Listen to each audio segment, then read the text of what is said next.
Welcome back to 504 Road Trips. Today we're on I-40 West in North Carolina, beginning at mile 86 and entering the city of Marion, the county seat of McDowell County.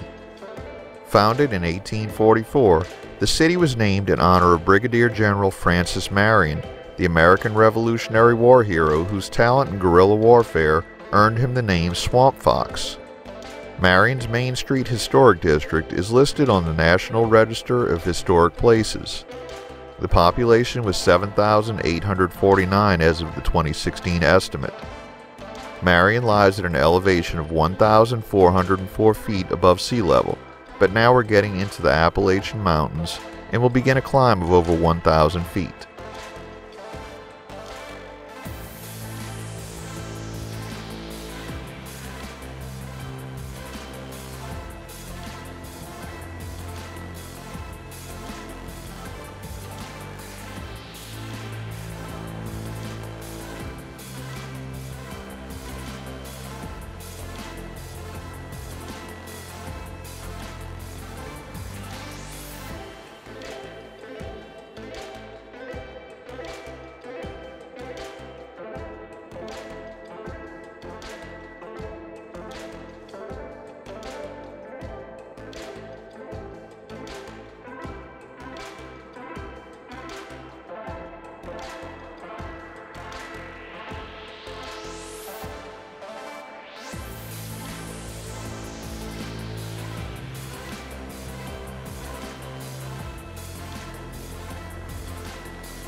We enter the town of Old Fort, which has a population of 910. Samuel Davidson owned 1 square mile of land where it was believed settlers built a fort later called Davidson's Fort. A stockade built in 1756 became an outpost for expeditions, such as that of General Griffith Rutherford in 1776, the westernmost outpost of colonial civilization. Old Fort has several attractions, including Andrews Geyser and the Arrowhead Monument. Here we enter the Pisgah National Forest and begin the steeper climb. The speed limit drops to 55 miles per hour, and in a couple of miles, commercial tractor-trailer trucks are restricted from using the left lane for 6 miles due to the steep incline. You'll see the slow-moving trucks in the right lane with their 4-way flashers on, unable to maintain 45 miles per hour. Here, US Highway 70 joins us for a concurrency through the mountains. The name Pisgah comes from the biblical Hebrew word for summit, but some translators of the Bible book of Deuteronomy translated the word as a name of a mountain in general. The Pisgah National Forest was established in 1916, one of the first national forests in the eastern United States.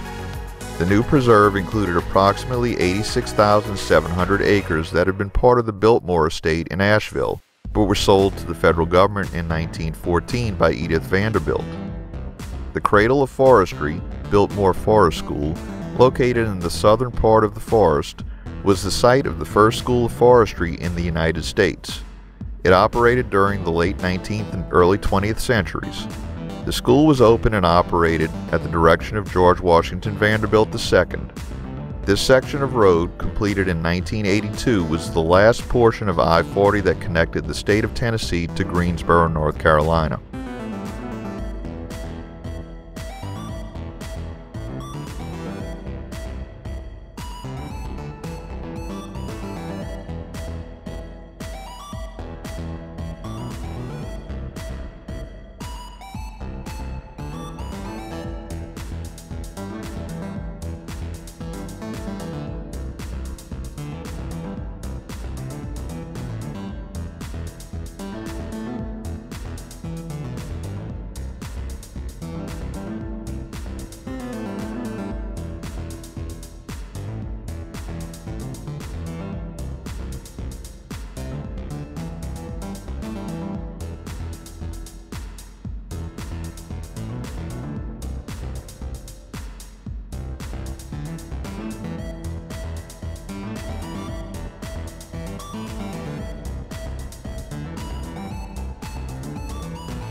We reach a summit here and cross the Eastern Continental Divide. The elevation here is 2,786 feet above sea level. This is a hydrographic divide that separates the easterly Atlantic seaboard watershed from the westerly Gulf of Mexico watershed. The divide nearly spans the United States from south of Lake Ontario through the Florida Peninsula, and consists of raised terrain including the Appalachian Mountains to the north, the southern Piedmont Plateau and lowland ridges in the Atlantic coastal plain to the south.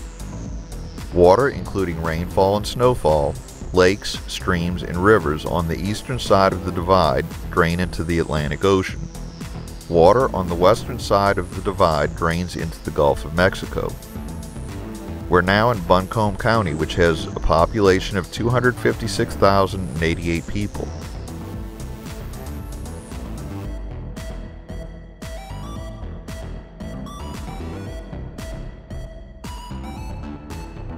At exit 65, the concurrency with US 70 ends, and we enter the town of Black Mountain, which has a population of 8,384.